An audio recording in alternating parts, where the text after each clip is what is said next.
2. The commodity as spectacle. The commodity can only be understood in its undistorted essence when it becomes the universal category of society as a whole. This is a quote, by the way, from Lukács' History and Class Consciousness. The commodity can only be understood in its undistorted essence when it becomes the universal category of society as a whole. Only in this context does the reification produced by commodity relations assume decisive importance both for the objective evolution of society and for the stance adopted by men towards it.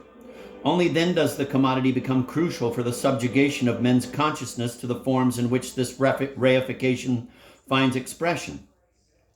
As labor is progressively rationalized and mechanized, the worker's, lack of will is reinforced by the way in which his activity becomes less and less active and more contemplative. Lukács' History and Class Consciousness. 35. In the essential movement of the spectacle, which consists of taking up all that existed in human activity in a fluid state so as to possess it in a congealed state as things which have become the exclusive value of their formulation in negative of lived value, we recognize our old enemy, the commodity, who knows so well how to seem at first glance something trivial and obvious, while on the contrary it is so complex and so full of metaphysical subtleties. 36. This is the principle of commodity fetishism, the domination of society by intangible as well as tangible things, which reaches its absolute fulfillment in the spectacle, where the tangible world is replaced by a selection of images which exist above it, and which simultaneously impose themselves as the tangible par excellence. 37. The world at once present and absent, which the spectacle makes visible, is the world of the commodity dominating all that is lived. The world of the commodity is thus shown for what it is, because its movement is identical to the estrangement of men among themselves and in relation to their global product. 38. The loss of quality so evident at all levels of spectacular language, from the objects it praises to the behavior it regulates, merely translates the fundamental traits of the real production, which brushes reality aside. The commodity form is through and through equal to itself, the category of the quantitative. The quantitative is what the commodity form develops, and it can develop only within the quantitative. 39. This development, which excludes the qualitative, is itself, as development, subject to qualitative change. The spectacle indicates that it has crossed the threshold of its own abundance. This is as yet true only locally at some points, but is already true on the universal scale, which is the original context of the commodity, a context which its practical movement, encompassing the earth as a world market, has verified. Number 40, the development of productive forces has been the real unconscious history which built and modified the conditions of existence of human groups as conditions of survival, and extended those conditions, the economic basis of all their undertakings. In a primitive economy, the commodity sector represented a surplus of survival. The production of commodities, which implies the exchange of varied products among independent producers, could for a long time remain craft production contained within a marginal economic function where its quantitative truth was still masked. However, where commodity production met the social conditions of large-scale commerce and of the accumulation of capitals, it seized total domination over the economy. The entire economy then became what the commodity had shown itself to be in the course of this conquest, a process of quantitative development. This incessant expansion of economic power in the form of the commodity, which transformed human labor into commodity labor, into wage labor, cumulatively led to an abundance in which the primary question of survival is undoubtedly resolved, but in such a way that it is constantly rediscovered. It is continually posed again each time at a higher level. Economic growth frees societies from the natural pressure which required their direct struggle for survival. But at that point, it is from their liberator that they are not liberated. The independence of the commodity is extended to the entire economy over which it rules. The economy transforms the world, but transforms it only into a world of economy. The pseudo-nature within which human labor is alienated demands that it be served ad infinitum. And this service, being judged and absolved only by itself, in fact acquires the totality of socially permissible efforts and projects as its servants. The abundance of commodities, namely of commodity relations, can be nothing more than increased survival. 41. The commodities domination was at first exerted over the economy in an occult manner. The economy itself, the material basis of social life, remained unperceived and not understood. Like the familiar, which is not necessarily known, in a society where the concrete commodity is rare or unusual, money, apparently dominant, presents itself as an emissary, armed with full powers, who speaks in the name of an unknown force.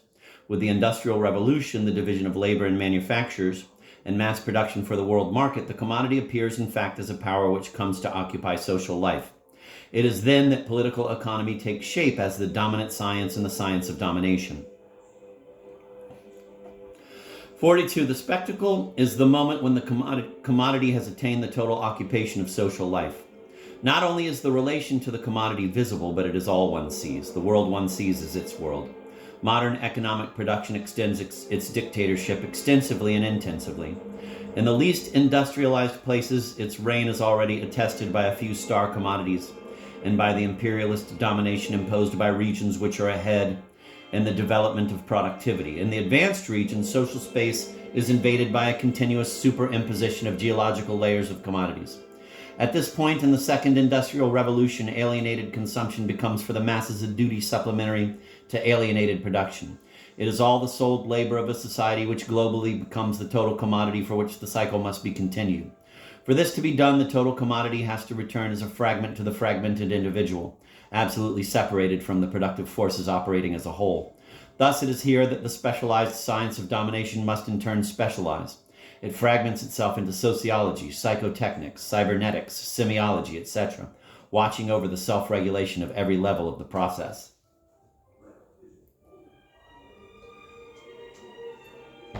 Hmm. 43. Whereas in the primitive phase of capitalist accumulation, quote, political economy sees in the proletarian only the worker, end of quote, who must receive the minimum indispensable for the conservation of his labor power without ever seeing him, quote, in his leisure and humanity, end of quote. These ideas of the ruling class are reversed as soon as the production of commodities reaches a level of abundance which requires a surplus of collaboration from the worker. This worker, suddenly redeemed from the total contempt which is clearly shown him by all the varieties of organization and supervision of production, finds himself every day outside of production and in the guise of a consumer, seemingly treated as an adult with zealous politeness. At this point, the humanism of the commodity takes charge of the worker's leisure and humanity, simply because now political economy can and must dominate these spheres as political economy. Thus, the perfected denial of man has taken charge of the totality of human existence.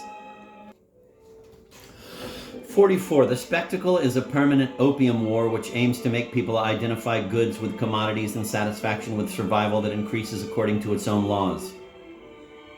But if consumable survival is something which must always increase, this is because it continues to contain privation. If there's nothing beyond increasing survival, if there's no point where it might stop growing, this is not because it is beyond privation, but because it is enriched privation. I'm going to reread that one. I like that one. Number 44. The spectacle is a permanent opium war which aims to make people identify goods with commodities and satisfaction with survival that increases according to its own laws. But if consumable survival is something which must always increase, this is because it continues to contain privation.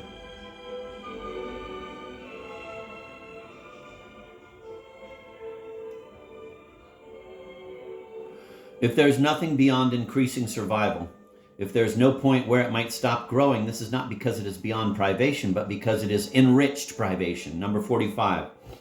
Automation, the most advanced sector of modern industry, as well as the model which perfectly sums up its practice, drives the commodity world toward the following contradiction. The technical equipment which objectively eliminates labor must at the same time preserve labor as a commodity and as the only source of the commodity.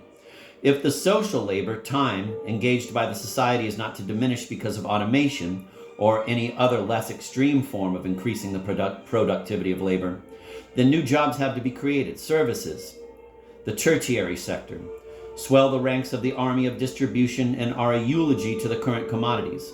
The additional forces which are mobilized just happen to be suitable for the organization of redundant labor required by the artificial needs for such commodities. 46. Exchange value could arise only as an agent of use value, but its victory means of its own weapons created the conditions for its autonomous domination. Exchange value could arise only as an agent of use value, but its victory by means of its own weapons created the conditions for its autonomous domination. Mobilizing all human use and establishing a monopoly over its satisfaction, exchange value has ended up by directing use. The process of exchange became identified with all possible use and reduced use to the mercy of exchange. Exchange value is the condottiere of use. Exchange value is the condottiere of use value who ends up waging the war for himself. 47. The tendency of use value to fall, this constant of capitalist economy, develops a new form of privation within increased survival. The new privation is not far removed from the old penury, since it requires most men to participate as wage workers in the endless pursuit of its attainment, and since everyone knows he must submit or die. The reality of this blackmail accounts for the general acceptance of the illusion at the heart of the consumption of modern commodities. Use in its most impoverished form, food and lodging, today exists only to the extent that it is imprisoned in the illusory wealth of increased survival. The real consumer becomes a consumer of illusions. The commodity is this factually real illusion, and the spectacle is its general manifestation. 48. In the inverted reality of the spectacle, use value, which was implicitly contained in exchange value, must now be explicitly proclaimed precisely because its factual reality is eroded by the overdeveloped commodity economy and because counterfeit life requires a pseudo-justification. 49. The spectacle is the other side of money. It is the general abstract equivalent of all commodities.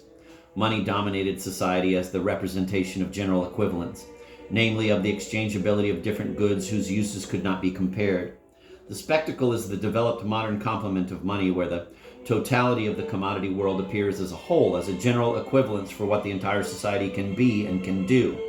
The spectacle is the money which one only looks at, because in the spectacle, the totality of use is already exchanged for the totality of abstract representation. The spectacle is not only the servant of pseudo-use, it is already in itself the pseudo-use of life.